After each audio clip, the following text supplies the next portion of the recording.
The hundreds of registered and non-registered money lending companies across the country. Sarah Tesibe is a mobile money dealer in Ntinda under NIRA World Investment Limited. We found her looking through the records of her clients who have borrowed money. She lends from 100,000 and above, and most of her clients deposit national IDs as security. The National Identification and Registration Authority NIRA says this has to stop. It will affect the business in the way that for us who deal in small businesses, because we lend little money, so if someone leaves the national ID behind, even if that person takes long to pay the money, but you still have hopes that one day, one time, that person will be in need of a national ID and he or she will come back. We spoke to NIRA's manager, legal and compliance, John Tower. The card is purposely for a person to be identified, to be able to receive a service, but not as a condition for or tagged as collateral for security. So we just wanted to inform the public to be aware of their rights. One of the reasons as to why the lenders attach much value to the national ID is because of the hassle that one goes through to acquire one. NIRA warns a national ID is a government property. And that's why we give that first card free of charge. Government has given you its property to enable ease of government service provision. So, and in the context of security, I cannot claim to stake something as security if I don't have proprietary rights over it.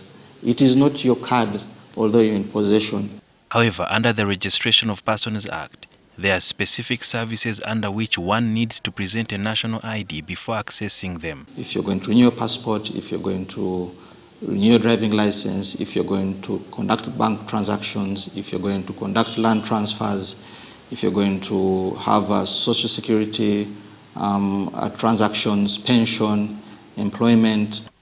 There have also been cases where some people borrow money using national IDs and then end up acquiring new ones in order to avoid paying back. The value that you may think you are having by retaining a card can be washed if a person actually applies to replace the card. And that in itself will actually be promoting fraud, because if you retain my card as a security, a client, because what you need to do to get the ID card replaced, if it is lost, actually lost, you go to police, report that your national ID card is lost, you're given a letter, you pay 50,000 shillings in the bank, then you present that documentation to NIRA and a new card is given to you. I think the national ID, when we are getting national IDs from clients, we shouldn't give them much money,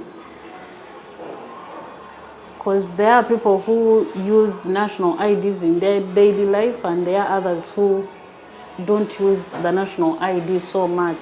So if you give that person who doesn't use the national ID so much and you give that person a lot of money, of course he or she won't come back.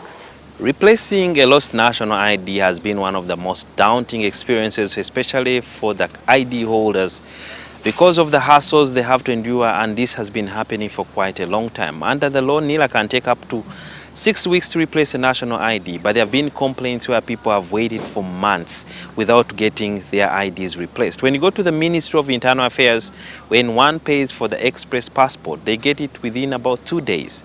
And therefore, the management of NIRA is considering taking the same path by improving their technology to ensure that in the future one can pay for an express ID and get it within a short time. The only question is, when will this be actualized?